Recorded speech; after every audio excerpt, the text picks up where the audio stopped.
जय हिंद। आप सभी ने सुना होगा, बहुत ये चर्चा चलती है जो क्या हिंदी भारत की राष्ट्रभाषा है, क्या हिंदी की नेशनल लैंग्वेज, हिंदी जो है वो भारत की नेशनल लैंग्वेज है। तो इस पे हम खूब सर्च करते हैं, खूब जानते हैं, मतलब उसको ढूंढते हैं जो क्या है कि नहीं।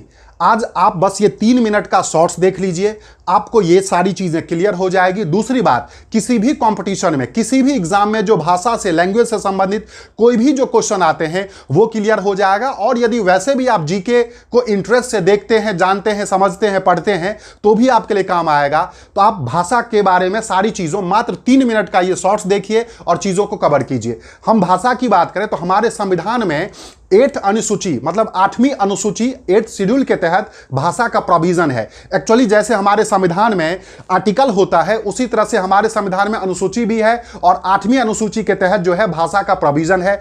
अब बात करते हैं जो मूल संविधान था, मतलब जब हमारा संविधान बना था 26 जनवरी 1950 को, उसको मूल संविधान, फंडामेंटल कॉन्स्टिट्यूशन कहते हैं। उस मूल संविधान में टोटल 14 भाषाएं थी। आज के डेट में हमारे पास 22 लैंग्वेज है, मतलब 14 स्टार्टिंग में थी, आज 22 है, मतलब 14 से 22 28, जो मतलब 8 बढ़ा है, तो ये मॉडिफाई हुआ है। तो एट ए टाइम में टोटल कितनी लैंग्वेज है? 22 लैंग्वेज है। स्टार्टिंग में कितनी लैंग्वेज थी? 14 थी। भाषा का प्रोविजन किस में है? 8th शेड्यूल में है। अब ये जो लैंग्वेज तब से अब जो बढ़ा है ना, ये एक्चुअली कॉन्स्टिट्यूशन अमेंडमेंट के थ्रू बढ़ा है।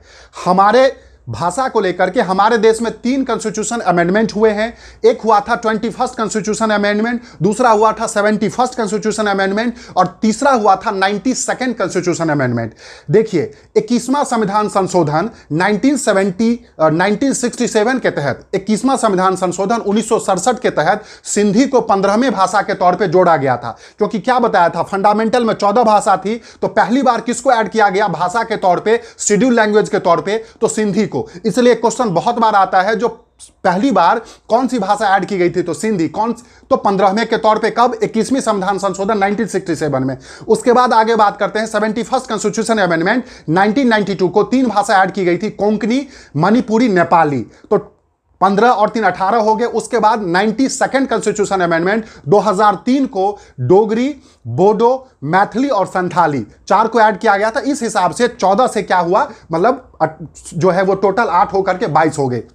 क्लियर हो गया। उसके बाद यदि हम बात करते हैं तो आर्टिकल 343 ये कहती है, जो भारत संघ की राजभाषा के तौर पे हिंदी, देवनागरी लिपि वाले हिंदी जो है ना, उसको अपनाया गया है। मतलब हिंदी हमारी नेशनल लैंग्वेज नहीं है, हिंदी हमारी ऑफिशियल लैंग्वेज है। देवनागरी लिपि वाली, देवनागरी स्क्रिप्ट वाली, ये आर्टिकल 343 कह रहा है, मैं नहीं कह रहा हूं। ठीक है, तो आप ऐसे कंटेंट के लिए इस शॉर्ट्स को देखते